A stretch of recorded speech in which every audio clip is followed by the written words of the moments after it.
Hello and welcome back to my kitchen. Today I'm going to be making a Mexican frittata in my slow cooker. It's a little bit hot outside, so I didn't want to heat up the whole kitchen, and my slow cooker is the best solution for that. I'll be starting off by spraying the bottom of the base with cooking spray. The next thing to go in is going to be half of a red bell pepper and half of a red onion that have been diced. 2 tablespoons of sun-dried tomatoes that have been finely diced. 1 ounce of canned green chilies.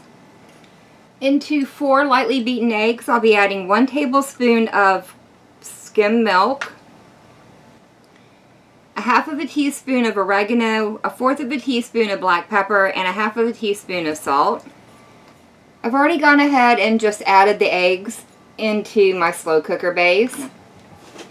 I'll be topping all this off with 3 ounces of shredded cheddar cheese. I'm using a ghost pepper cheddar cheese today just to give it a little bit more of a kick.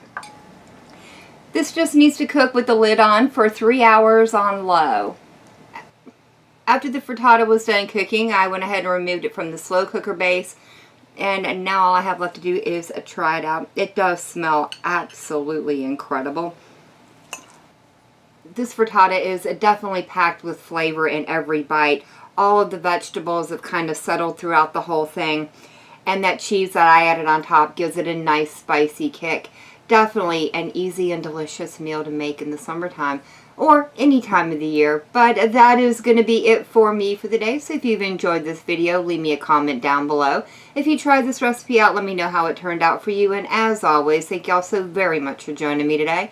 I've been Volker. I hope you guys have enjoyed, and I hope I'll see you in the next one.